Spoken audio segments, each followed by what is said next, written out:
That was Klaus's reaction too. He said, "You are so hypocritical." And I said, call him out on it. Call him out on it.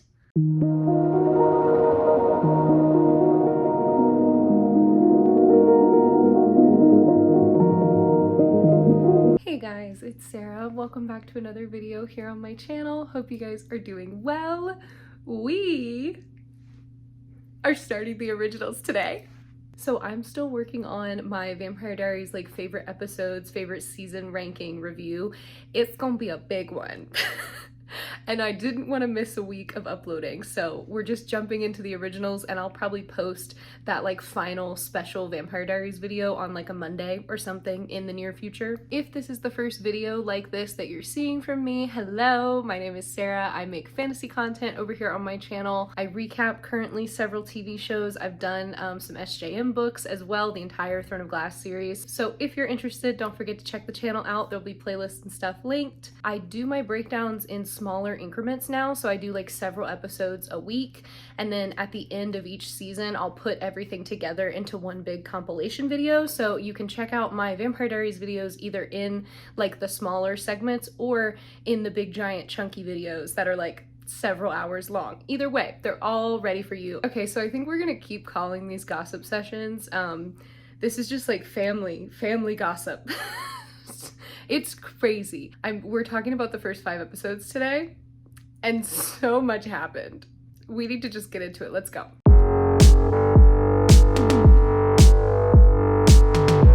Okay, so we open episode 1 with an Elijah voiceover. I was like, oh, okay, go off. I'm ready. I forgot how much I missed him. We were on such a high over in TVD for so long that I forgot my love for Elijah and how much he means to me, and hearing his voice, I was like, oh. So he's telling us that over the course of his long life, because our original fam bam is old as hell, he's come to understand that we are bound to those with who we share blood. And those bonds of our families can either be our greatest strengths or our deepest regrets. Then we go to a flashback on the Mississippi River 300 years ago. 2 men watch a miracle ship pull into port. When they get on board, there's no crew, but they find freaking coffins down in the hold. So they find a daggered Cole and Finn, and we're all like, oh no. And then they just start getting snatched. Rebekah appears and she's like, ooh, it's so nice to see a handsome face after a long journey. Can I eat you? And Elijah's like, please don't do that.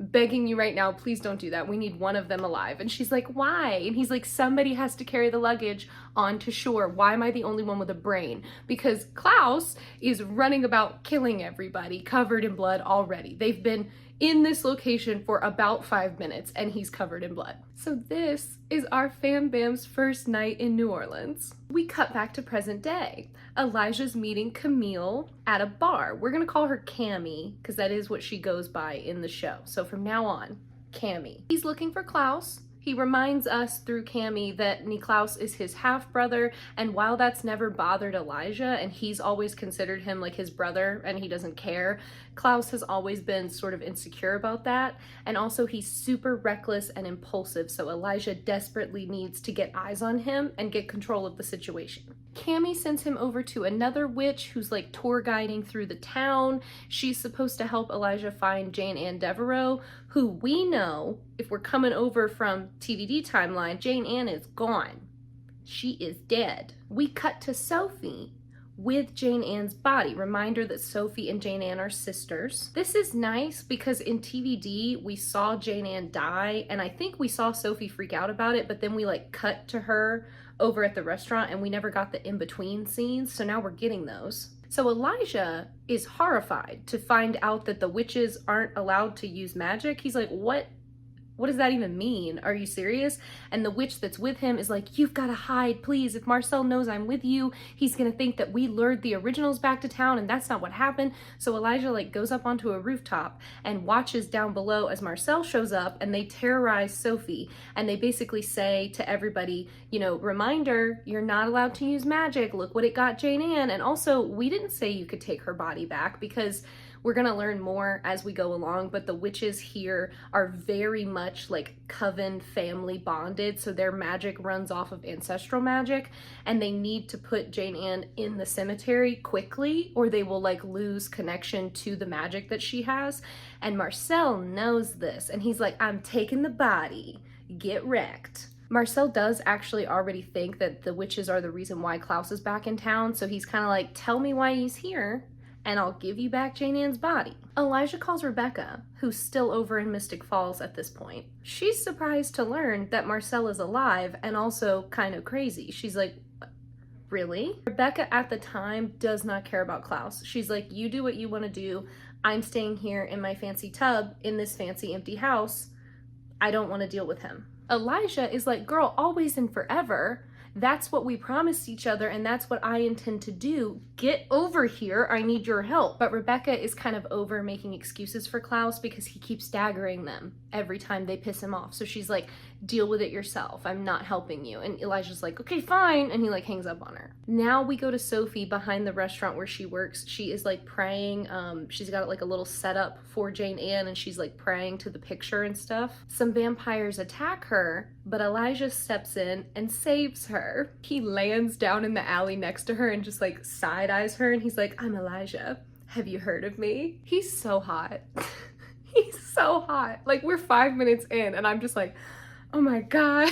Sophie takes Elijah to the cemetery that I mentioned, and it's sacred ground. So there's a barrier spell and he can't get in. I freaking love that. I was like, sick and twisted, that's incredible. So she invites him inside because she's like, what do I have to lose? And she lets him in. She says that they called Klaus back to town because Marcel is dangerous and they need help, and they wanted to get him to do it for them because they can't retaliate safely. This is when Elijah learns that Hayley is pregnant with Klaus's baby.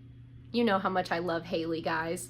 My computer is acting up right now because it knows. This is how I feel every time I think about her. But yeah, initially Elijah's like, that's not true, you're manipulating me, you're manipulating like our love of family, like, no, I don't believe you. And then he hears the baby, like the heartbeat in Hayley's stomach, and he's like, oh my God. We get a nice scene of Elijah and Hayley talking privately. She tells him that like, yes, the witches kidnapped her and they ran all these tests and stuff, but like ultimately she's fine. They haven't been hurting her. He offers to show her his memories of like his time with his siblings so we can get some flashbacks, but also Hayley can understand their story more, which means we get to see Viking age Michelson fam. Y'all know how much I love Elijah with long hair.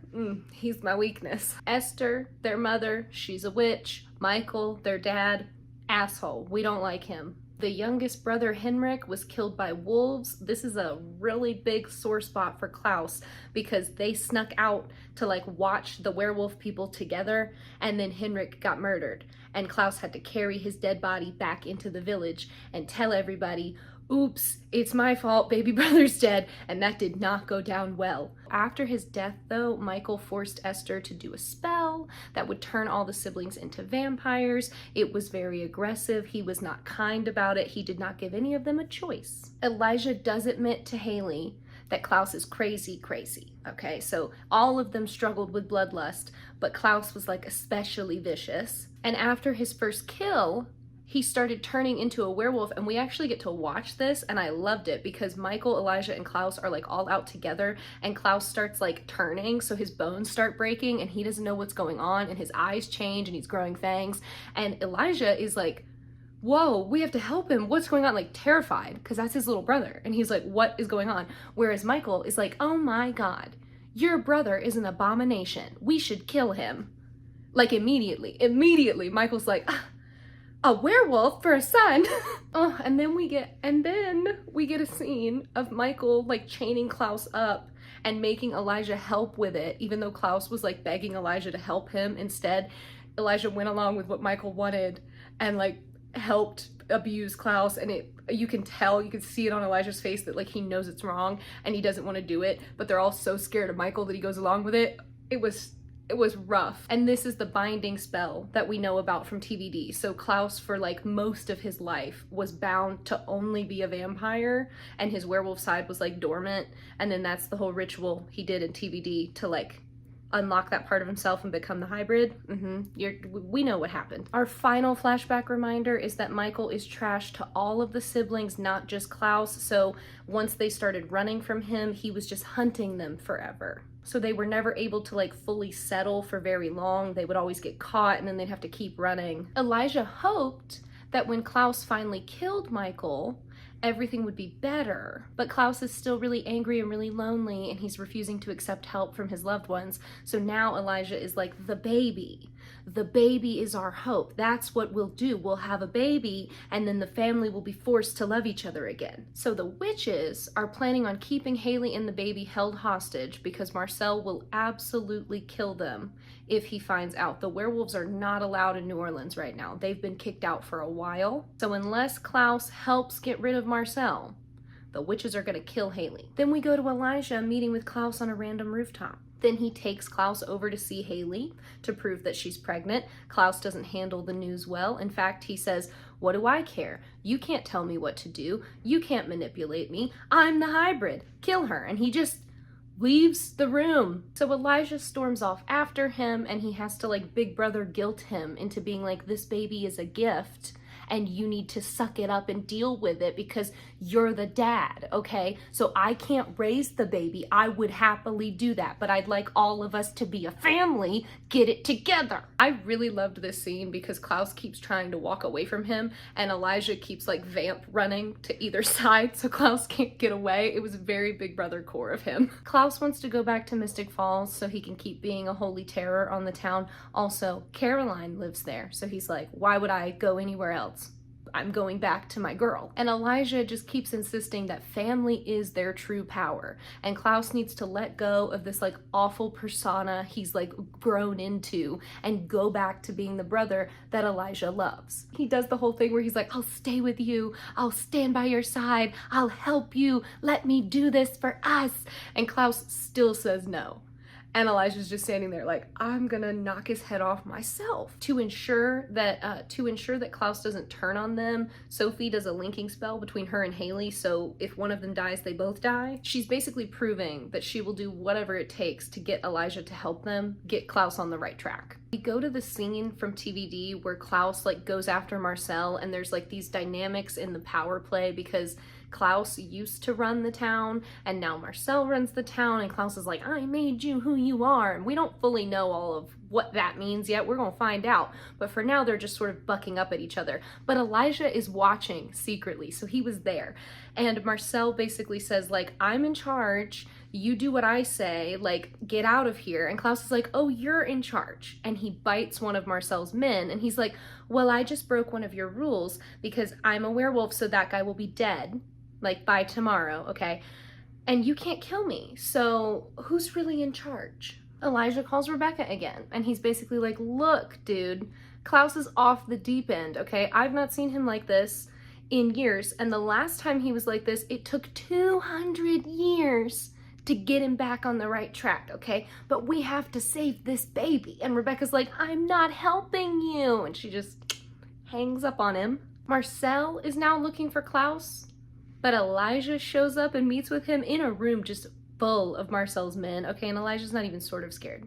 Marcel like calls them off and they all sit down and there's like 10 men just waiting to jump on them, and Elijah, unbothered, hands in pockets. So Elijah apologizes for how annoying Klaus can be, as he always does. He tells Marcel that Klaus's blood will heal the guy that he bit, and he'll get it as long as Marcel will give back Jane Ann's body to the witches. So midnight comes, and Sophie's like, all right, well, I'm gonna kill myself so that I can kill Hayley because I'm not making empty threats. But Elijah shows up with Jane Ann's body, and he's like, this is my proof that I'm gonna help you. I need more time, but I can convince my brother. You're just gonna have to wait. We see a very drunk Klaus wandering about in the streets, and Elijah comes to see him again. They fight, and it's so hot, okay? Elijah's winning. He's like beating him with a metal pole and shit. It was good. It was an excellent fight. He's insisting that he will never let Klaus go, even if he has to spend an eternity trying to save him from himself. Klaus, of course, because he might be the little brother, but he is stronger, unfortunately. He gets the upper hand and he like knocks Elijah down and he calls him pathetic. Elijah is like, who's more pathetic?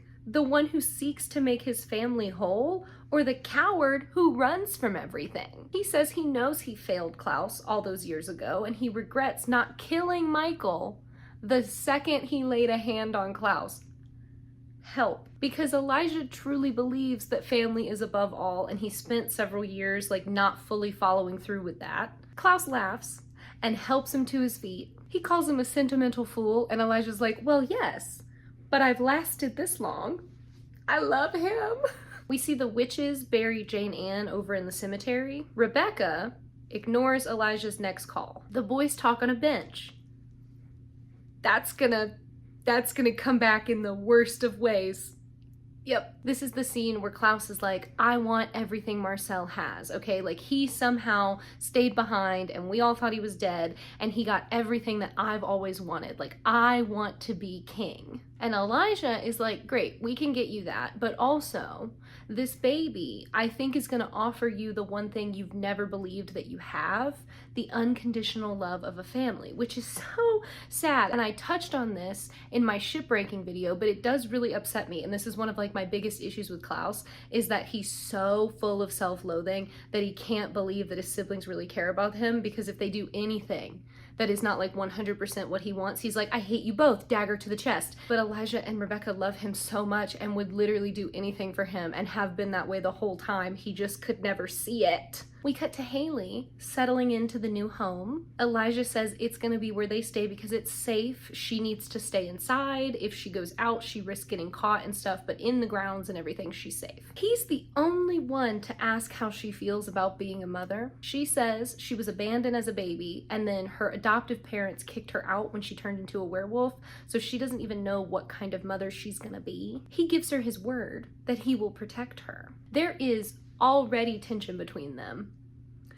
I knew it was gonna happen. I did not think it was gonna happen this fast. Klaus went and apologized to Marcel to keep everybody safe in the quarter. The boys agree that even though Hayley is back and she's safe with them, the witches are hiding something. Elijah's plan is to get close to Marcel and like destroy him from the inside. Then we cut to this girl. Ooh, my lighting is changing. Wow, there's a storm coming. It might stay like this. I apologize. Cut to this girl, Davina, playing in her room with a candle. She's like making a candle flame go up and down. Marcel comes in to see her, and she's like, don't worry, the witches are behaving. If they were using magic, I would be able to tell. Also, she's worried about him because the old ones are back in town. He tells her not to worry about it because she is so strong, they don't stand a chance. This is a child. Oh my God. And then Klaus tells Elijah that he hopes Rebekah stays away from town because he has realized a massive weakness that he has that Marcel could definitely use against him. That lighting change is crazy. So yes, massive weakness. Marcel could use it against him. Elijah's like, what's that? And Klaus daggers him and goes, you. As Elijah is desiccating in his arms, Klaus is like begging him to forgive him. And he basically says, there's no power in love. Mercy makes you weak. Family makes you weak. And he has to win this specific war alone. He does like hold Elijah while he desiccates, like instead of just like throwing him on the ground, he's like caught him and he's got like a hand in his hair and stuff. And I was so mad. I was like, Klaus baby, it's episode 1. It's episode 1 and we are already on thin ice.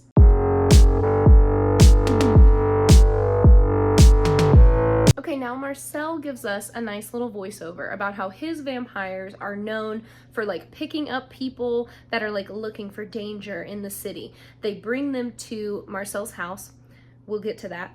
And then they like feed off of them. There's like, I think he does it like once a month or a couple times a month, I don't know. But they feed on all the people that they brought. And then they heal some of them. Some of them disappear, some of them don't. They heal some of them and then send them out. And they stamp them with an M so that they know if they've had vampire blood or not. Marcel calls most of his vampires night walkers, but his inner circle are the ones that have daylight rings, and those are the day walkers. The party room, where everybody is at, has like an M all over it, like a fancy M crest. It does look familiar. We're gonna come back to it. Rebekah is coming back to town because Elijah will not answer his phone and she's concerned. She killed some of Marcel's men at a bar on her way and she uses their blood as blush. as she's like in the car. It was iconic. I freaking love her. Hayley tells her that Elijah is gone, and Rebekah's like, oh, okay, I see what happened here. Klaus! Clearly something went down between her and Marcel, and Klaus, being a big brother, just like pokes it like an open wound. He lies about where Elijah is, but tells Rebekah, like, go ahead and start looking, like, this house is huge, I'm sure you remember that. And she's like, I can't stand you. But sure enough, she starts searching for Elijah in the house. We cut to a flashback of the family being at this house. It was originally the governor's mansion. They paid him to keep their vampire tendencies a secret. That's how they were able to like stay in the town for so long. And that is what Marcel is doing now in present day. So Elijah had a girlfriend, Rebekah was dating the governor's son, and Klaus was killing people. Everybody was having a great time. Rebekah wanted to turn the governor's son, and Elijah was like, I don't think we should do that because he's the only son. So if he becomes a vampire, like, the governor may not like that. Klaus is like, stupid reason. Real reason is you fall in and out of love with like everything that looks at you and smiles. So if we keep turning all of the men you love, we're gonna run out of people to eat. The poor guy tried to rear up at Klaus, so he grabbed him by the throat and threw him over like a 3-story balcony down to the ground floor before Elijah could stop him. Elijah did try to stop him, but he couldn't do it fast enough. Back in the present, Klaus is just like, okay, and he wasn't good enough for you. I would do it again. Klaus then leaves to go see Marcel again. He's planning on just like being friends with him and getting closer that way and trying to get information out of him. Rebekah and Hayley start looking through the house for Elijah. She takes her down to the basement where they find the coffins, but it's just her coffin. Elijah's is missing, so she's like, he freaking got rid of him. Hayley lets us know that she not only is linked to Sophie, but she's been hexed, so she can't leave New Orleans until she has the baby. And Rebekah's like, one girl to another, you need to break that hex and you need to run. A vampire messes with Sophie at the restaurant, but it's just Rebekah looking for Elijah. She wants help locating him, but Sophie's like, yeah, babe, I can't do magic. We're not allowed. So Rebekah doesn't understand how Marcel could be so strong because when they left him 100 years ago, he was not. Sophie explains that the witches can't just leave and like start over somewhere else, which is what the werewolves did. Like the werewolves dipped out when he kicked them out and they moved on. The witches can't do that because, as I said, they practice ancestral magic. So they need to be where that cemetery is so that they can be close to their ancestors, because without that, they lose their link to magic and then they just don't have magic anymore.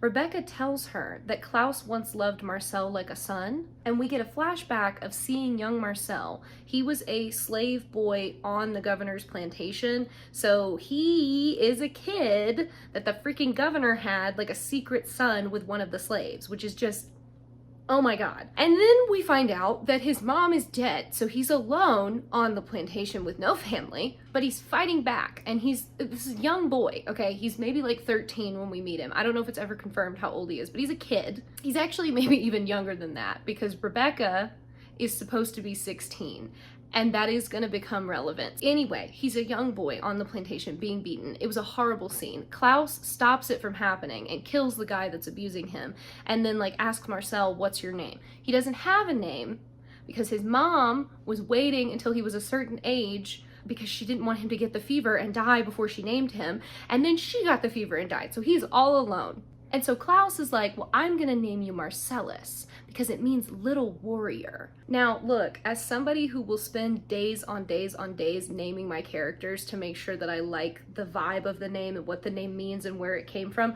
I loved this. I loved this moment for them. So Rebekah is basically of the mind that Klaus got rid of Elijah on purpose so that he could just be friends with Marcel again. So she thinks the witches are stupid for ever thinking that Klaus would want to get rid of him. So we cut to Klaus meeting with Marcel. Cami is also there. She's studying abnormal psychology. Love it for you, girl. Diagnose everybody. These men need help. Help them. Marcel's super into her, and he asks what he would have to do to get her to go out with him.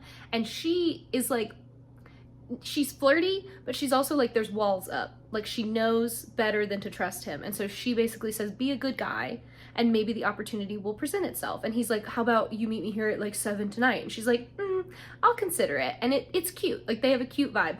But the whole time, she's also sort of making eyes at Klaus, and Marcel's just oblivious. Hayley goes to a witch shop looking for wolfsbane. She is planning to end the pregnancy. The witch gives it to her and is like, you're doing the right thing, get out of here. And then she calls somebody and she's like, hey, do you want to win some points? Tell Marcel there's a werewolf in the quarter. So you can't trust anybody. If you thought you could trust these people, you cannot. Marcel takes Klaus to that couple that we saw at the start of the episode. So they both accidentally turned after like having accidents when they left the party. He like flips a coin and tells one of them to grab it. And he's like, the first one that grabs it wins. The girl grabs it and then starts like berating the guy. And she's like, you were never gonna do it. I wanna live.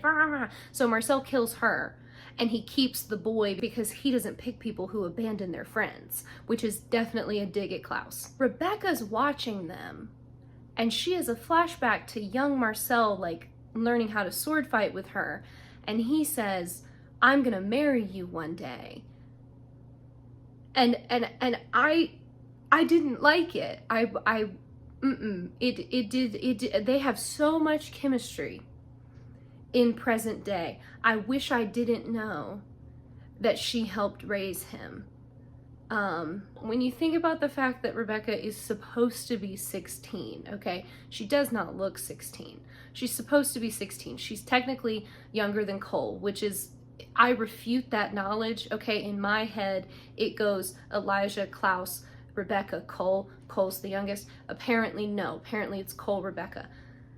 Anyway, when you think about it like that, and you're like, okay, so he was like, maybe he was 13 when they picked him up, and so that's just 3 years, and like that is a lot, but it's not that weird for him to then become 16 and like want to be with her. Like, that makes a lot of sense. She's already so old, okay? And I know she's in a 16-year-old body, but she's already so old, y'all. So it didn't do it for me. I could go without that part of the plot. So sure enough, we see Marcel like grow up, and now he's, you know, a grown man, but he's supposed to be a teenager, and they almost kiss after like he beats her in the fight, because that was her whole thing. She was like, I'm not gonna marry anybody who can't beat me. So when he grows up and he beats her and he's like the better swordsman, they're gonna make out on the wall. But Klaus stops them. In the present, Marcel just shows up on the balcony where Rebekah is standing, and he's like, did you think I wouldn't know you were here? Surprise. He asks if she's coming to teach him another lesson.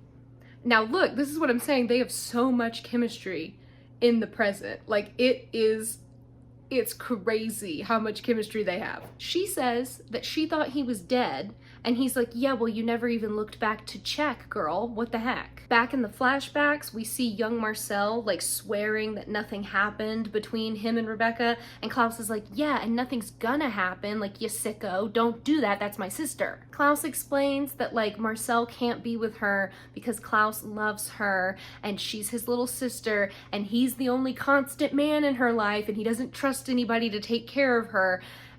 I didn't like that either. I was like, so you're telling me that you are the cause of her issues with love because you never let her find it with anybody, and every time she did, you freaking killed either the boy or her. Like, Klaus.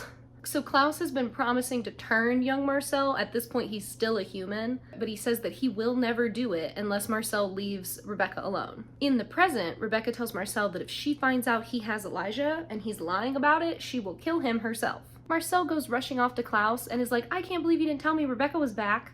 Why'd you let me find that out on my own? And Klaus lies and says that she did not kill Marcel's men in the bar, even though she definitely did. She's killed 8 of them so far. Marcel gets a tip about a werewolf being in town, and Klaus is like, oh, well, there you go. There's your murderer. It's always the werewolves. Haha. Hayley is out at the park talking to herself. Like, literally, she says, come on, Hayley, just do it, and this is all over. I wish she didn't get on my nerves, but she does. She goes to drink the tea though, and before she can, she gets attacked by vampires. She throws the tea at one of them and the herbs like burn him. And then Rebekah shows up and kills them for her. So now Rebekah has killed even more of Marcel's men. Klaus is pissed because Hayley was not supposed to leave the house, and Rebekah has now killed more of Marcel's men. He explains that he has been working this whole time, he just wasn't telling the girls what he was doing. So that new guy that Marcel like chose because he didn't abandon the girl in the car, Klaus got to him first and compelled him because the rest of Marcel's men take vervain, so Klaus can't compel them. Then he compelled Cami to go after Marcel and accept his offer to go on a date. Even though Cami doesn't want to be going out with Marcel because she knows a damaged guy when she sees one, and she says she doesn't have time for that and she needs to trust her instincts, Klaus is like, ignore your instincts. Go have dinner with him. Now finally he's gonna take the guy that Rebekah didn't completely kill and keep him alive, drain him of vervain, and like plant him as yet another spy inside Marcel's army. Hayley admits to buying the poison and is like, yeah, no, I was gonna end the pregnancy. Klaus gets so angry he slams her up against the wall, choking her. Rebekah has to step in and she's like, you idiot, she's pregnant, what's wrong with you? Klaus is crying. And Rebekah is like, oh my God, you big giant dummy. It's okay to care about this.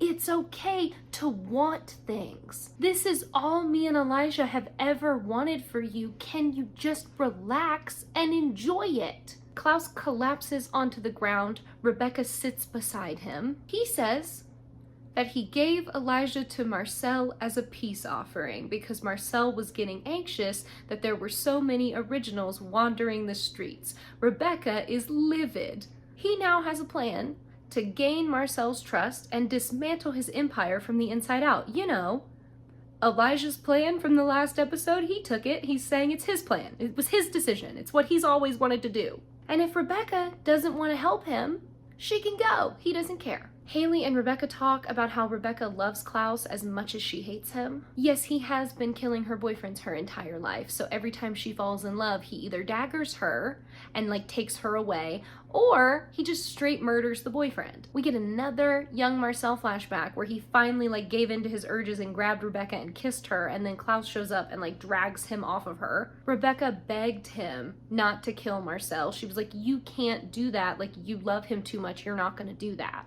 And see, she says here, you raised him, and sort of implies that Marcel is good enough for her because Klaus raised him to be. And I was like, oh, that's not. And Klaus goes, you're right, I can't kill him, but I can teach him a lesson in what he can and can't take from me. And then he daggered Rebekah.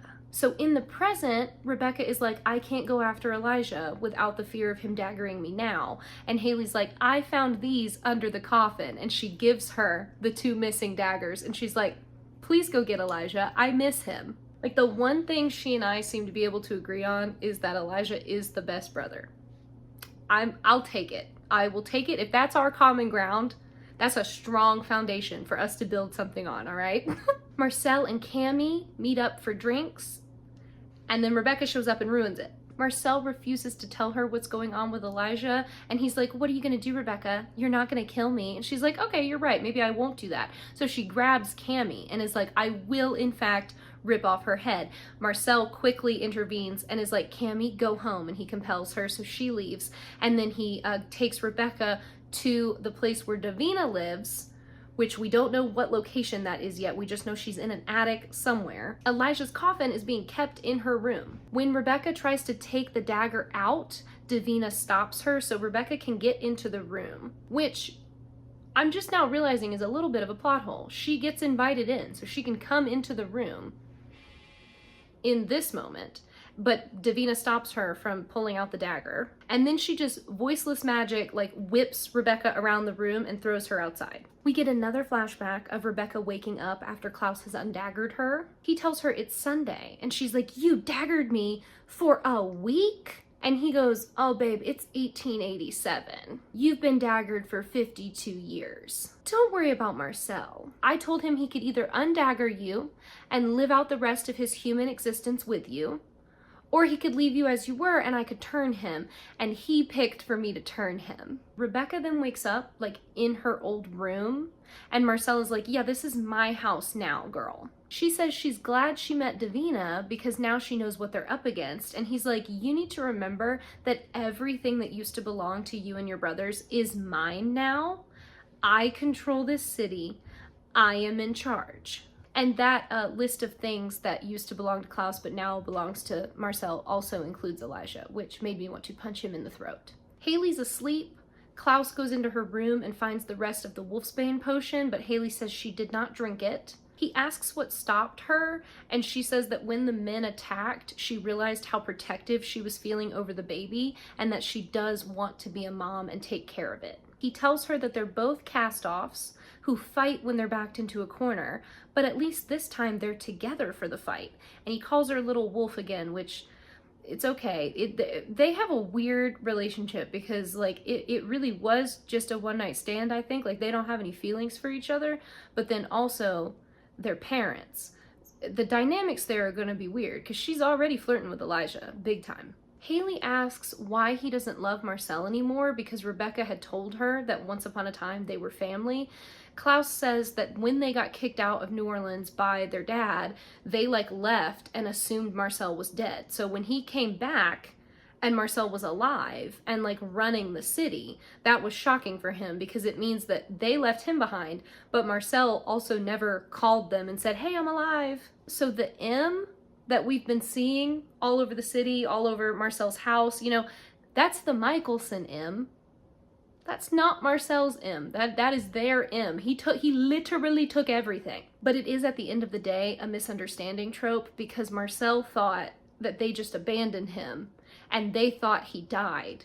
And if somebody had just called and or taken a freaking trip home, none of this had to happen this way. Rebekah comes home and tells them about Davina. She says that Davina is 16, which again is so hard to believe because these people look so much older, all right? I know we went into this big time with Jeremy and TVD, but like, just cast your actors looking a little younger. At least where Davina is involved, she acts young, so it's a little bit easier to believe, but like, come on. That is when Rebekah realizes though that she can't remember where they were when she saw Davina because Davina took her memories and like modified them. They agree to find Elijah, whatever it takes. Davina is in her room drawing. She's got art everywhere. She draws a lot. Marcel calls her honey. So they have a strange dynamic going on between them. It's very like father-daughter vibes. He asks her for a favor and says that they need to figure out how to kill an original. And then they look at Elijah's coffin.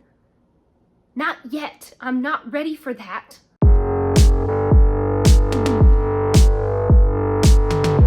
All right, so episode 3, on another Elijah voiceover, we see Hayley reading his journals. He's telling us how the siblings are changing and like the longer they stay vampires, the meaner Rebekah gets. Maybe because Klaus is killing every man she falls in love with, and then Klaus himself just like keeps slipping deeper and deeper into being like a raging killer. This is because Klaus is super lonely though. So Elijah acknowledges this. He's like, he's insane and a big problem for all of us, but he's just sad underneath it all. And I wish I could fix him, but I can't. Hayley goes to Klaus and Rebekah and is like, so what are we doing as far as getting the good brother back? Because I miss him. And again, I'm like, girl, same, me too. Klaus tells them that Marcel is his friend, not his enemy. So he's just gonna ask for Elijah back and hope for the best. And both the girls are like, that's a terrible plan. That's really all you've got? He does also say that if he had known about Davina, he would not have given Elijah over. And it's like, babe, you shouldn't have done it at all. You shouldn't have daggered him. I'm glad you feel remorse, but it should not have happened. When the girls point out how stupid his plan is, he goes, oh, well, don't worry, that's just plan A. Plan B is war. Great plan, Klaus, thank you. This is why we don't let men decide things. Why is he in charge? One of Marcel's dudes, this is the one that Klaus bit originally, he is like meeting with Marcel while Marcel is being fitted for a suit. And there's this creepy moment where the seamstress like pricks her finger and Marcel's like, ooh, let me. And he sucks on her finger. So you're dating Cami right now. Don't be doing that. The men around him have not been named up until this point. We're 3 episodes in. And they are a huge part of this story. None of them have been named, but this guy's name is Thierry. He tells Marcel about how the vampires that went after the werewolf went missing, so now Marcel knows there's even more of his men that are dying. Klaus comes over and is like, hey, sorry to bother you. Rebekah, you know how women are. She's just begging me to have Elijah back. Can I please have him? And Marcel is like, I love you, dude, okay, but I can't do that because my men are starting to get anxious and they're gonna think that you're in charge if I do that. So I have to maintain that I am king. You are beneath me, no brother for you. Klaus and his little spy, don't know what that guy's name is. Maybe Kenny? I don't know, but he is helping Klaus drain the other guy that Rebekah almost killed but didn't kill. So Klaus is gonna have 2 spies very soon. He does give us a info dump about Vervain for anybody that is watching this show that has not watched The Vampire Diaries. So Wolfsbane, bad for werewolves, obviously. Vervain, bad for vampires. If the vampires have Vervain in their system, Klaus can't compel them. Normally, Klaus can compel them because he is an original, and that is a secret special power that the originals have. Normally, vampires can't compel each other, they can only compel humans. So Klaus can compel humans and vampires. Rebekah meets up with Sophie to find that witch that turned Hayley in. Her name is Katie. She does admit to telling on them because she's in love with Thierry, the vampire that works for Marcel, which is crazy. Everybody's like, whoa, witches and vampires aren't supposed to coexist in this universe. What's going on? Rebekah and Klaus want Sophie to do a tracking spell to find Elijah, which again, she already said she could not do. The witches seem to be scared of Davina, but also they want her back. Like, there's weird tension there. So the plan is for Katie, who's in love with Thierry, to do a big spell of some kind that Klaus has not revealed yet, and then while she's doing that, Sophie will do a little tracking spell and Davina won't notice. Sophie ends up agreeing to help because the guy who killed her sister is Thierry, so it's all a very tangled web right now. Klaus goes to meet with Marcel, and he was planning on like springing this info about Thierry to him because this guy is Marcel's like right-hand man. But when he says that he's been dating and like in love with Katie, Marcel already knows, and he's like, yeah, you know, I don't like it, but I can't stop him. He's a grown man. He's allowed to do what he wants. And Klaus is like, you give your men freedom? I didn't know we were allowed to do that. And they have a moment of tension because Marcel's a better leader than Klaus, and that's hard for him to live with. That's half the reason why he's upset right now. Rebekah meets up with Cami to talk about Marcel. Cami once again says she knows better and she can tell that Marcel is screwed up, but she can't help herself. Rebekah is like, girl, don't I know it? I love bad men. Let's go to a party together.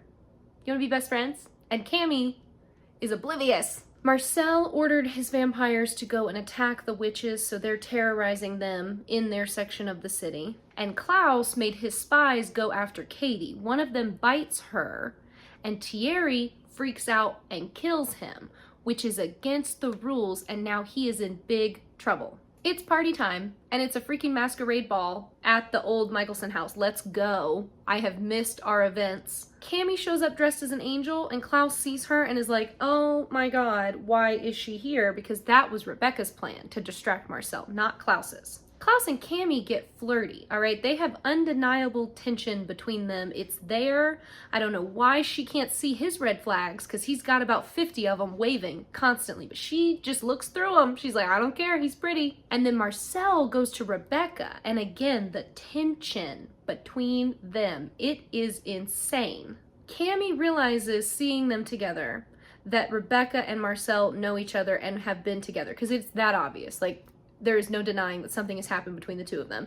So now she feels kind of stupid for trusting Rebekah, and also she realizes like if he's also hurt Rebekah, he will hurt her, so she was right about him, and now she just feels kind of dumb. Hayley is wandering around the estate grounds at night like an idiot. She sees a wolf outside next to the pool, and then another witch shows up and is like, hey, what are you doing out here? Sophie sent me to babysit you, and I can see you need that because why are you outside? This lady's name is Sabine, and she offers to do a little, not a spell.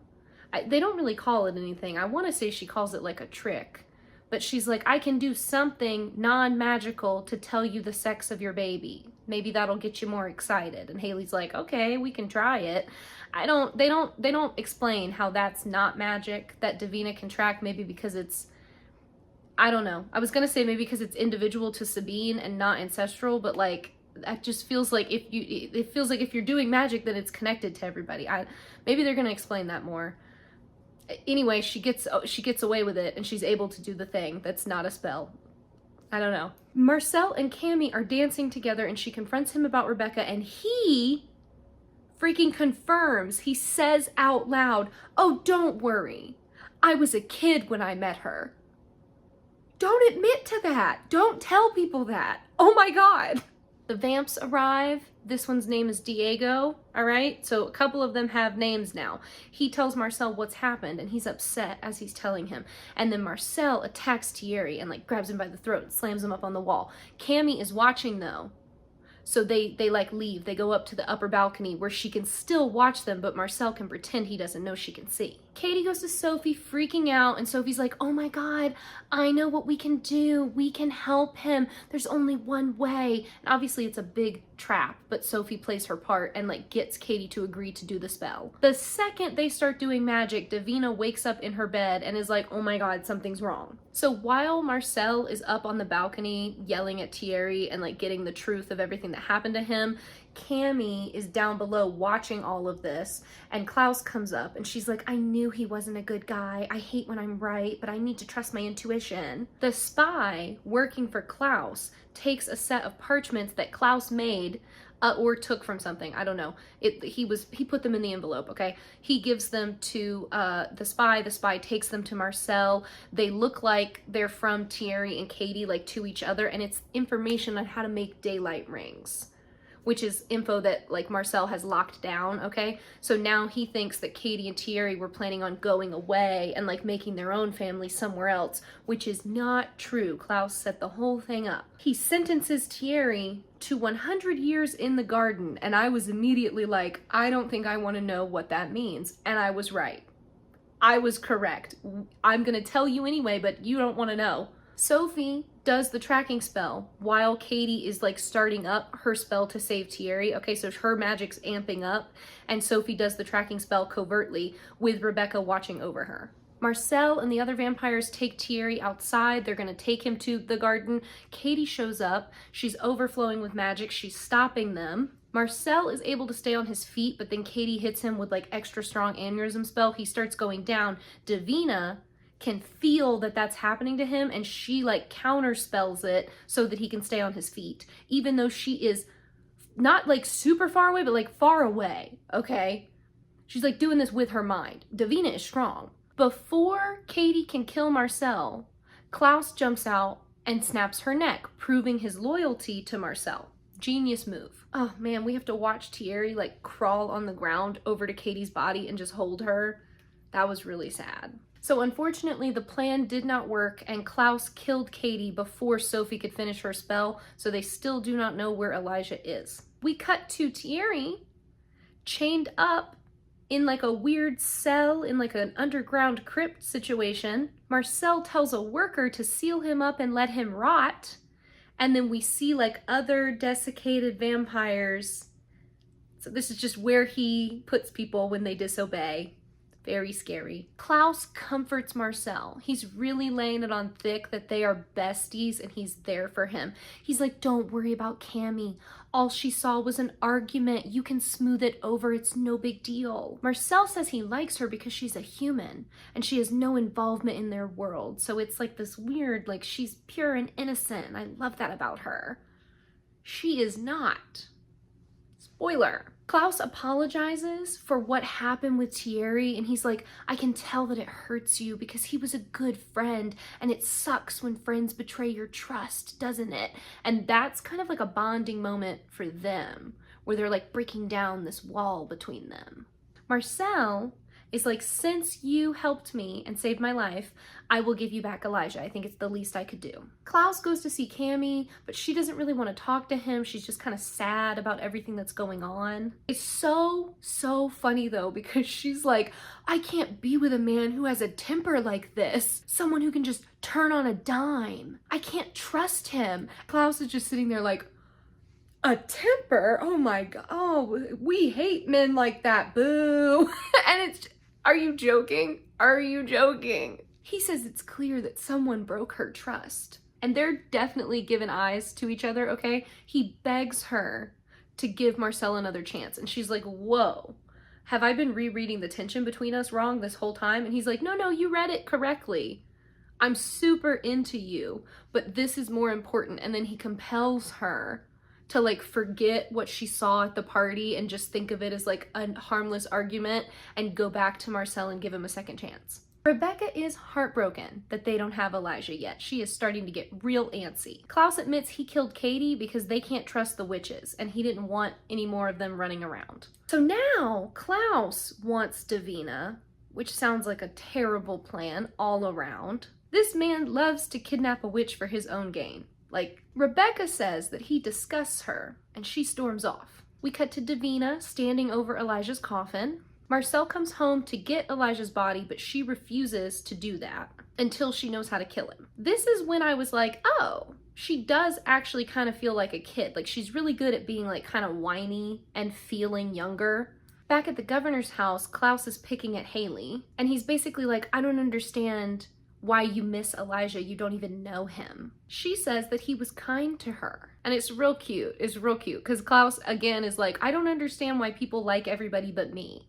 Like, what is it about me that's so off-putting that nobody, you know, my brother just inspires loyalty. Marcel has all these people that he just lets live lives and then they like working for him. Like, why doesn't anybody like me? As he's leaving the room, Hayley is like, hey, by the way, I think our baby is a girl. And he gets stupid emotional. Klaus being a girl dad is everything to me though. Like truly and completely everything to me. He gets so happy when he finds that out. Ooh, we get another Elijah voiceover. So we are hearing him. Okay, we're seeing him desiccated in the coffin, which is not fun, but we're also hearing his voice every once in a while. So I'm being fed. It's just crumbs at this moment. He admits that there were plenty of times he doubted his family could be saved, but he always managed to find a glimmer of goodness that allowed him to keep believing in them. Rebekah and Marcel run into each other again on the streets. He backs her like up onto a wall. They're just out. They're just on the street. And she says, are you following me? And he like backs her up into a wall and goes, you're actually in my way. And then leaves. I can't handle the two of them. We end the scene with Sophie cleansing Katie's body and like laying her to rest. The other witches and Sabine are kind of freaking out because while Sabine was doing the little non-spell, non-magic thing to Hayley with a crystal over her stomach, the crystal glowed, but apparently that wasn't magical. Sure. And she saw something because Sabine gets visions. So she had a weird vision and she said something, okay? They're freaking out about it. Sophie is kind of like, can y'all relax? Sabine's visions are never clear. Like, stop. Meanwhile, Hayley, who was on the computer when Klaus came in to see her, she's still on the computer. She's typing in that phrase, trying to find the language to figure out what it is, but she's having no luck.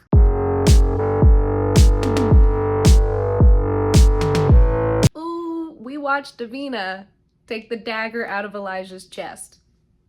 So that's gonna end badly for her, but she has no idea. Klaus is monologuing about good and evil and how he thinks that evil is just a response to how like cruel and harsh the world is. Cami's with him, so he's not just like talking to himself, he's talking to her. He's trying to get her opinions on everything because he says she's really good at understanding him. That's that abnormal psychology degree. It's working for her. He tells her that these two women have become so important to him. Like he wants to free Davina and use her for his own gain. And then also protect Hayley and then keep the baby because it's his baby. So like it's not really Hayley he's worried about, it's the baby. But he goes, does that sound evil to you? And Cami's like, I don't think anything's that black and white. She goes, I think you suffer from unstable personal relationships, stress-related paranoia, chronic anger issues, and fear of abandonment. Like, go ahead, girl. Read him for filth. Oh my God. She straight up tells him, you need to talk to somebody, not me. Like, you need therapy, my guy. Finally. Like, can we just send her over to Mystic Falls? Because isn't this happening in the same timeline as like season 5 and season 6? There's some people that we need you to talk to, Cami. Just go over there for a few minutes. He says, so Klaus in this moment is like, that's so sweet of you. Thank you for reading me for filth. I actually like talking to you and I want you to write my memoirs. And that's gonna give us an excuse to keep meeting with each other because I'm gonna use you to get information on Marcel. And then he compels her to like not freak out about the whole I'm a vampire thing and basically just like dumps everything on her and is like, you're now my human spy. Good job, you've been promoted. Marcel is actually insisting that they give Elijah back because he promised Klaus they would, and Davina is like, no, not until I know how to kill them, and like throwing a fit about it. She then switches gears and is like, hey, there's a party tonight, can I go please? Because I don't like being stuck in this attic all the time, I would really like to go out and see the town. He refuses because it's not safe, and so she boils his blood to prove how powerful she is, and he's like, damn girl, okay, you can go out. We're gonna have some rules, but I will let you leave. Klaus and Cami meet up yet again, now at her bar. The dynamic is very fun because when she sees him, she's like, hold on, you're a vampire. I remember you telling me that. And then the second I look away from you, I forget again. What is going on? What are you doing to my brain? And he's like, it's called compulsion. Like, don't be scared. She's concerned. She tells him about how Marcel wanted her to watch Davina, but she was like, no, I don't have time for that. And Klaus is like, call him and change your mind. You do in fact have time. Ooh, he also says in this moment that he likes her and he likes the way her mind works, and he feels like in another life they could have been friends, but right now they have to focus on ending Marcel. A witch named Agnes comes over to see Hayley, and she's like, girl, we need to check on your baby more. You're not doing enough. You're not going to the hospital. You need to get doctor's appointments, da da da da da. Hayley's like, I'm not allowed to be here. I can't go to the doctor. So Agnes is like, don't worry, I made you an appointment with a Bayou doctor and I will take you there later. Rebekah is Google searching through the town trying to find the attic, like she's looking for the windows to find the attic where Elijah might be because she is smart. Klaus thinks that if Davina is refusing to listen to Marcel and sort of like lightly rebelling because she is just a teenager, maybe they can use that to their advantage and get her to like flip on him. Klaus's spy meets up with Diego trying to figure out how to get a daylight ring, and he wants to take Thierry's place in the inner circle, but Diego's like, that's probably not gonna happen, okay? It totally is. Why else would we bring it up? Rebekah shows up and she wants to know, like, she kind of pretends to be like jealous of Marcel and everything, and so she wants to know like who he's seeing, because surely Cami's not enough for him. And Diego is like, well, if he's with anybody else, like he's super busy, so they're gonna have to be somewhere in the quarter, like they're not gonna be far away from here. So now she's like narrowed her search for where the windows could be on the attic. Marcel sets up his daywalkers to like watch the city and keep an eye on Davina and Cami. He's very clear about that. He's like, if anybody touches Cami, you're dead. Also, don't let Davina do anything stupid. Davina's having a great time roaming the streets. All right, she's thrilled to be out and about. The rules are she can't talk to anybody, and obviously she can't like share secrets about the vampires and stuff. She needs to just like observe and be quiet for the day. Hayley gets to the doctor's office and it's like way out in the middle of nowhere, and she can definitely tell that something is up, but she doesn't stop the appointment. She goes inside anyway. The second she's in the house, Agnes calls somebody and is like, all right, we're a go, make it quick. The witches are dangerous. Marcel flirts with Cami some more and she lies because she's under compulsion. So she's like, I'm so happy to watch Davina for you.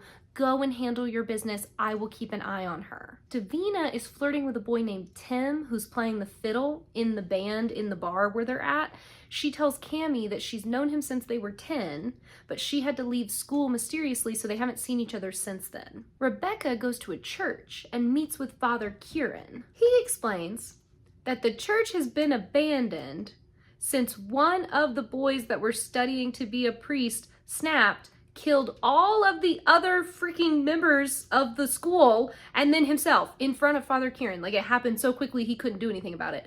We have to watch the flashback. It was a lot. It was very stressful. She compels him to tell her where the attic is, and sure enough, she goes upstairs and finds Davina's room, and she can see Elijah's coffin. She talks out loud in the doorway, and in the coffin, Elijah's eyes like shoot open the second he hears her. Sweet boy, I love him. We go into their minds where he's like sharing a memory with her of a night where they went to the opera alone without Klaus, and he's like, I needed to make sure like it's actually you and not another one of Davina's tricks. Also, this was a fun night, wasn't it? Like, Klaus wasn't there, we had a great time.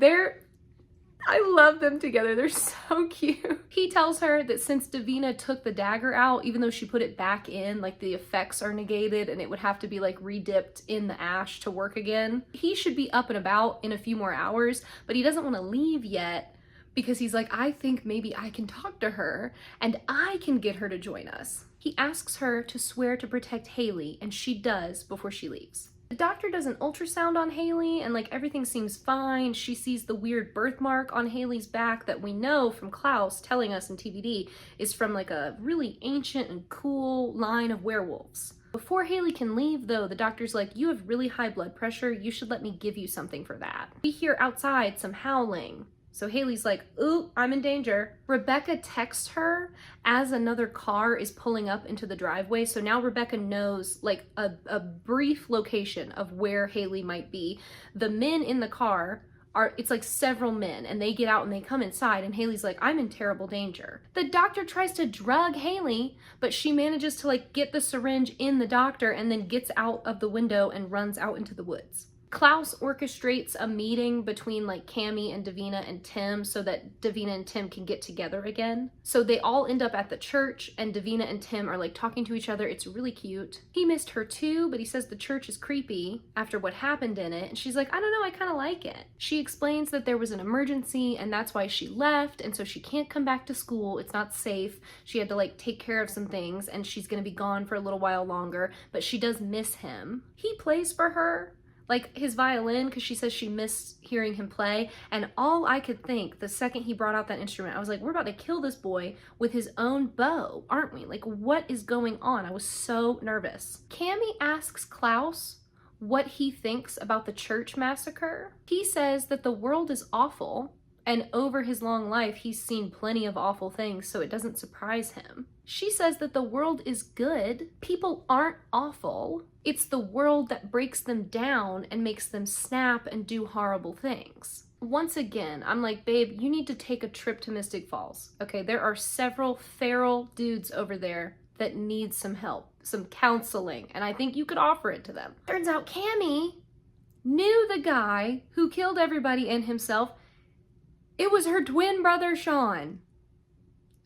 We're dealing with twins again. We're back. She says she keeps dreaming about what happened, and she's so confused because when people snap, there are all these signs that lead up to it, and you can always see why it happened, but Sean had none of those, so it doesn't make any sense to her why he would do such a thing. She's really worried that it was some like hidden family illness, and she might be like that too, and she just doesn't know it yet. After hearing all of that, Klaus is just like, babe, thank you for sharing. That was a huge trauma dump that I didn't ask for. I need you to go because I need to deal with the Tim Davina situation, but I will talk to you later. Marcel meets up with Kieran. He was not compelled by Rebekah. I don't understand how the originals can't tell when compulsion doesn't work, but they stay not knowing. So Kieran is on Vervain like so many other people in the damn city, and he did not get compelled. So he goes right to Marcel and is like, I want to know why Rebekah Michelson is here snooping around the attic looking for Davina. He really like fluffs up at Marcel. For a human dude, he's like, I'm in charge of the humans, and I'm the one who allows you to stay because we tolerate you, okay? And Marcel just takes it. Like, he's mean to him back, but he doesn't do anything, like kill him or anything like that. He just leaves. Klaus sends Tim away by being like, go be a good boy and sit in the back of the room and count to 100,000. We'll be back with you in a second. And then he talks to Davina, and she says that Marcel doesn't keep her locked up for any reason other than like her own protection. Klaus is like,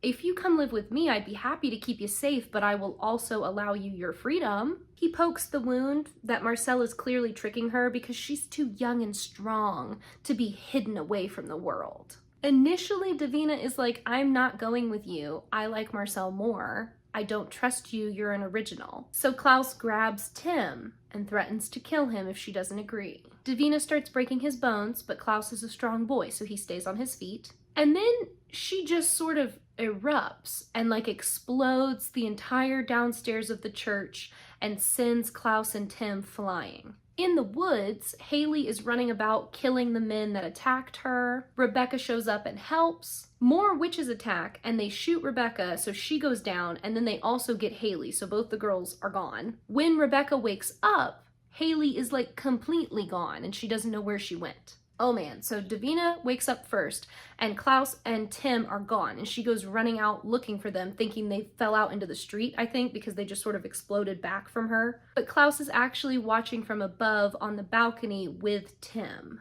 He throws him over. So Tim lands on the ground and he's dying. Davina's holding him. Klaus offers to heal him. He says all Davina has to do is ask for his help and he'll give it to her. So she does. Klaus saves Tim and then he compels him to forget everything, like including seeing Davina, because he's like, don't you see that it's not safe for him? If he knows you're alive and well and he misses you so much, he'll come looking for you and then he'll just be in danger again. He tells her that it's better for Tim to not know anything because then he can't be used as a weakness. She's holding the broken violin, heartbroken, and Klaus is like, have a good night. Now you owe me a favor. Marcel shows up and he's like, what's going on? What are you doing here? And she just goes, I live here, remember? And then goes upstairs to her room without telling him anything that happened. Rebekah and Klaus search the doctor's house trying to figure out who took Hayley. The wolves start howling again and they rush outside and Hayley is there, but she has no memory of what happened or where she went or what's going on. Even though she got hurt in the fighting, she is already healed completely because the baby has vampire blood. So it healed her. Hayley then passes out into Klaus's arms and he carries her home. Marcel lashes out at his men for not only losing Cami, but also letting Davina get into whatever trouble she got into. They did not do their jobs very well. Rebekah shows up to tease him. He says he wants Cami and she's gonna be his queen. Like, okay. But Rebekah says it's clear who he really wants because she's standing right in front of him.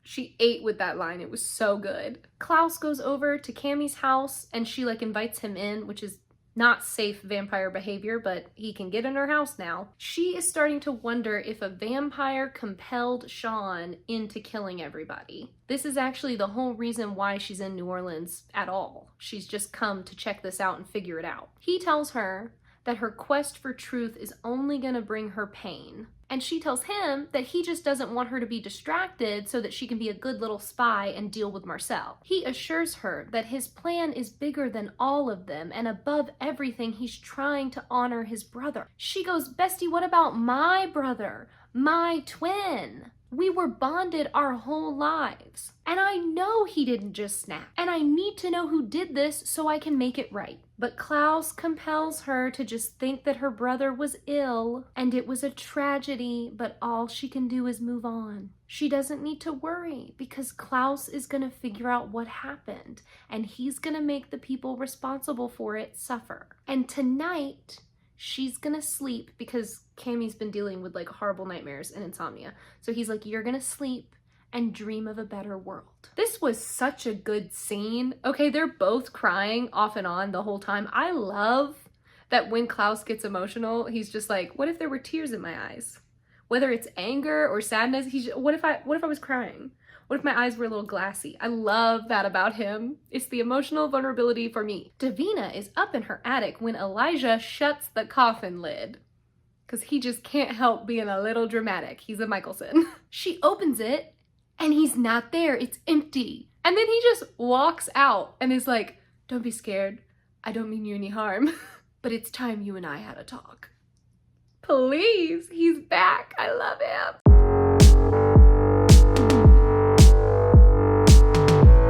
We open right back into Elijah and Davina talking in the attic. He is fighting for his life not to bite her, all right? He's gray still. So this whole he's like grayed out and then she looks normal and he's just sort of like standing several feet from her being like, what if I ripped your head off? But he's not gonna do it. He tells her that he thinks that the two of them can stop a war between the witches and the vampires before it like officially breaks out.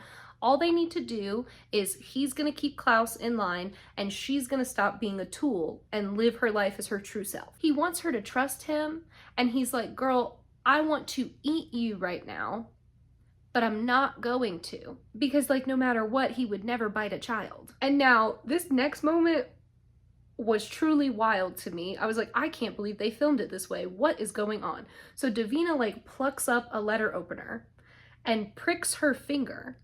and walks over to him, and she doesn't put her finger in his mouth, okay? But she holds the like letter opener out, and he licks the drop of blood from the end of the letter opener, and then he's completely normal 100%. And like, it's so charged. It's such a charged moment. I think it's supposed to be that she's proving how powerful her blood is, but also like he's showing his self-restraint, but like, it was wild. I was like, you just said she was a child. Quit looking at her like that. Klaus snatches Sophie from the restaurant when she comes into work and drags her back to the governor's house like in seconds. It's such a funny scene. He's like waiting in a room. She walks in, he snatches her, and then they're like at the house and he throws her down into a chair. She promises that she didn't know what the other witches were gonna do. They're just freaking out because Sabine had a vision that said the baby would bring death to all the witches. It's not real. She's not worried about it. This is when we start to realize that Sophie has some issues with most of the coven, and we get a flashback.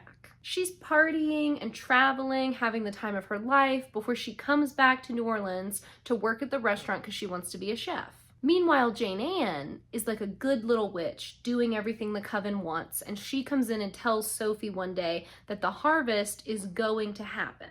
This is a ritual that they do every 3 centuries, and conveniently Klaus has never heard of it. And Sophie says that's because it was always spoken about like it was a myth, like she didn't really think it was a real thing. We get yet another flashback of a line of girls. They're all dressed in white. Davina is there. They're getting their palms pricked, and they're chanting with an older member of the coven dressed in gray, and they're saying, to be reborn, we must sacrifice. To be reborn, we must have faith. Do you have faith? I have faith. And it's very creepy. Like, y'all see where it's going, right? But these are 16-year-old children, and they do not realize. Sophie comes and tries to stop them, and she kind of gets like shut out by the older coven members, and even the girls are kind of like, Sophie, don't be weird, like this is an honor, we're so excited to be here. In the present, she explains that those girls were being prepared for months. They're like all the 16-year-olds of the coven, and then at the actual harvest ritual, only 4 of them are going to get picked. Marcel calls Klaus and is like, hey, there's dead witches in the bayou. We need to go look at that. And Klaus is like, I will be right there. Don't worry, we can do it together. Sophie begs Klaus not to go after the witches because she knows Marcel will take the bodies, and she needs to get to the bodies because they need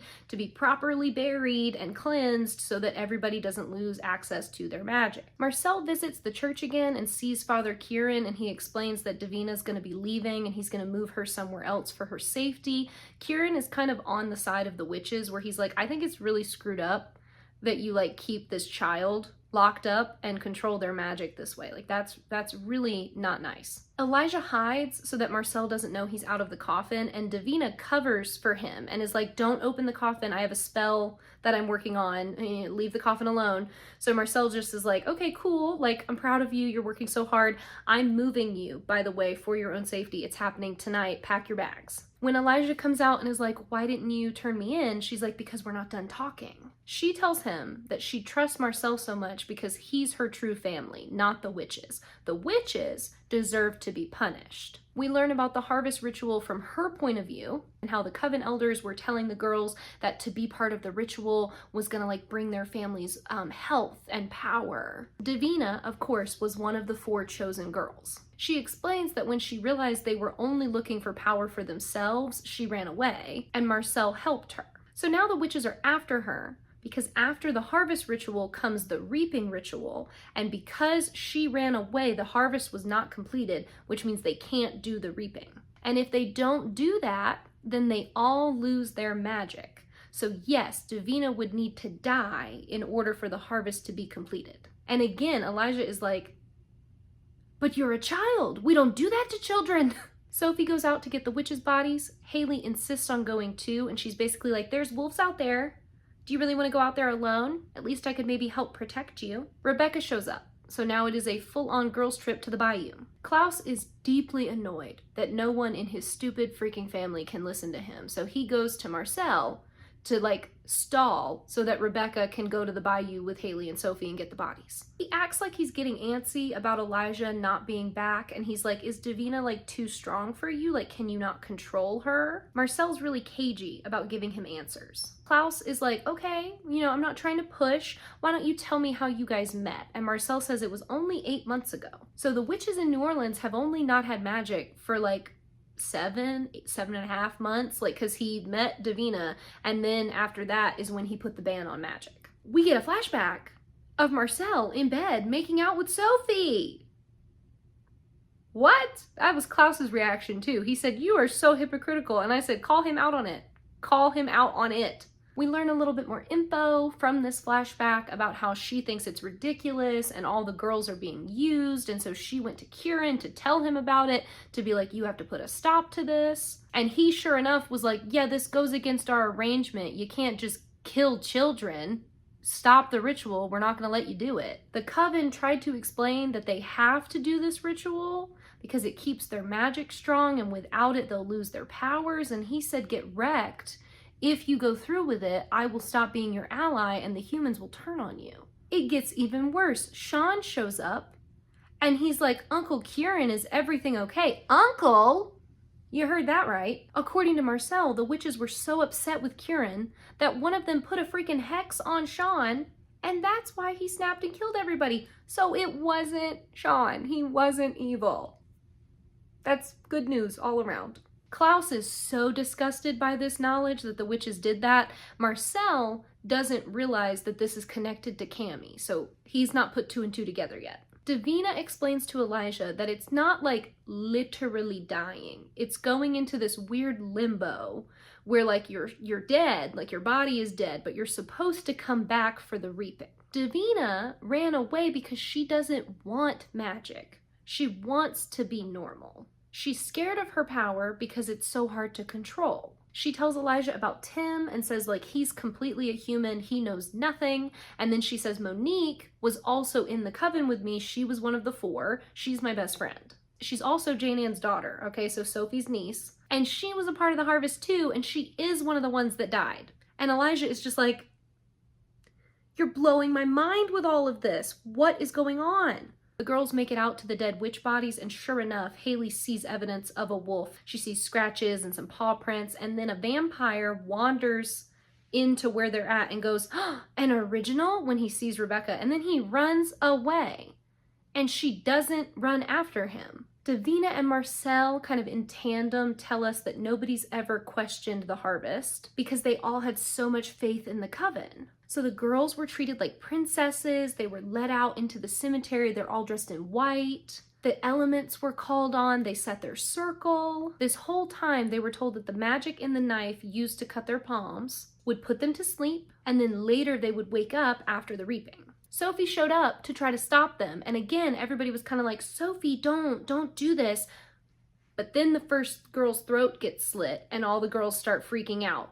All the adults in the coven knew exactly what was going to happen. They all just lied to them. Davina got away because Marcel doesn't play with kids. And when he figured out what they were doing, him and the vampires showed up in the cemetery and like stopped it and got Davina out. They could not stop the other ones. So Monique did die. This is another bonding moment between Klaus and Marcel because he saved Davina for the same reasons why Klaus saved him. Davina is so superpowered because when the 3 girls died, all of their magic went into her. So she has the magic of 4 witches living in her body. That's why she can't control it. She doesn't trust the witches. So she's like, "How do I know that I'll actually come back at the reaping? They could just be lying about that too, and I don't want to die." Rebekah shows up at the bar to distract Marcel so that Klaus can go after the informant. They're hiding things from each other. Like Rebekah is also still hiding things from Klaus, and Marcel knows about whatever they are. And they have this moment of being like, "You don't want to be on the wrong side of me," to each other. It's a lot. Elijah somehow fixed Tim's violin. I love a tinkering man. He gives it back to Davina and he's like, "Go ahead and give this to Tim." Davina has a bit of an outburst about not knowing if she's ever going to see Tim again. And this is when Elijah is like, "You know, my mom was a really powerful witch, right?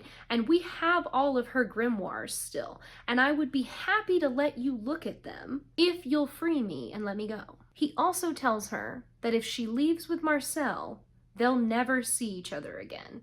And he can't help her if he can't find her. She doesn't want to be manipulated by any more men, but he promises her that he's not manipulating her, he's offering her a deal, and he always keeps his word. Marcel escapes Rebekah and Klaus, and he rushes to Davina, so he's gonna take her away while they are distracted. They've all been playing each other. Everybody's freaking checkering each other around the board. It's insanity. They leave Elijah behind as a parting gift. Obviously, Marcel still doesn't know that Elijah is not in the coffin. When they go downstairs, though, Davina starts freaking out, and she's like, there's something out there. I can't go out there. You have to take me back. And she like fake passes out. So Marcel carries her back up to her room, where Elijah is waiting. He's like standing all smug in the doorway because he knows that his plan worked. Elijah comes out and he promises her that he will keep his word. He apologizes that her family failed her so badly. She doesn't understand how he could love Klaus after everything Klaus has done. And Elijah says maybe the most relatable thing he's ever said. He goes, "It's an infliction. I'll fight for my family until my very last breath." Marcel and Kieran square up downstairs because he's mad that Marcel didn't follow through and get Davina out. This is when Kieran is finally like, look, I'm in charge of the humans and you don't want to make an enemy out of me. Stay away from my niece. And Marcel is like, who's your niece? And he goes, Cami. And Marcel is shook. Sophie and Hayley leave the bayou. Finally, it is nighttime now. Sophie doesn't believe the visions that Sabine is saying she's having, but then again, Sophie didn't believe in the harvest ritual, and that was real. So Hayley's like, girl, I don't think you understand magic very well. That's what I'm getting from this. I don't think you're very good at this being a witch thing. Klaus waits for Marcel at the old Michelson house, like he is literally standing on the railing of the balcony when Marcel comes home. They get into a fight. When Marcel rushes Klaus, and it looks like maybe he'll land a punch on him, Elijah shows up. He knocks him out, and he goes, if anybody's gonna teach my brother a lesson, it's gonna be me. Hayley feels alone in all of this, and she like complains and acts like nobody cares about her. And Rebekah's just standing there like, bitch, I ruined my boots for you. Like, did I or did I not track through the bayou with you today? Don't come at me with I'm alone. And then Elijah comes home. Like, Klaus walks in first and Elijah comes in after him, and Rebekah and Elijah see each other, and it's so sweet. They're so wholesome and precious and cute. They like hug each other, and it's everything to me. Immediately, Hayley and Elijah start making eyes at each other, and Hayley leaves the room. And Rebekah's trying to talk to Elijah because she's so excited to see him, and he's like, I need a second. And he leaves, and she's like, where's he going? He's going with Hayley into the backyard. I didn't think it was gonna happen this fast. I didn't think it was gonna literally be like on site with the two of them, but no, it is. It's on site. So yeah, they talk out in the yard and they're making eyes at each other, and it's getting kind of intense. And then she slaps him and she goes, don't make promises you can't keep, and leaves him in the yard. And my man is standing there like, she hit me on the face. We cut to Elijah in the study with Klaus and Rebekah. He has taken off his suit jacket. He has rolled his sleeves. The forearms are on display. Again, I'm being fed. He gives a little speech about how all of this was clearly about Davina, and he doubts that Sophie was ever worried about Hayley. We get a flashback that confirms his theory, okay? Sophie and Jane Ann talked, and Sophie basically said, I will slit Davina's throat myself if it means we get Monique back at the reaping. So now Elijah is just like ready to go, okay? Because this is all about family, less about war, and they can't trust Sophie. So he's like, we gotta handle this ourselves. Thank you guys so much for watching. I hope you enjoyed. If you did, don't forget to like and comment down below. I love talking to you guys. I am so excited to be starting this series. We are gonna have so much fun. I don't know if you can hear my cat. He just decided to sing you the song of his people. He is screaming upstairs. As always, thank you guys so much for watching. Don't forget to subscribe if you haven't already, and I will see you so soon. Have a good one. Bye.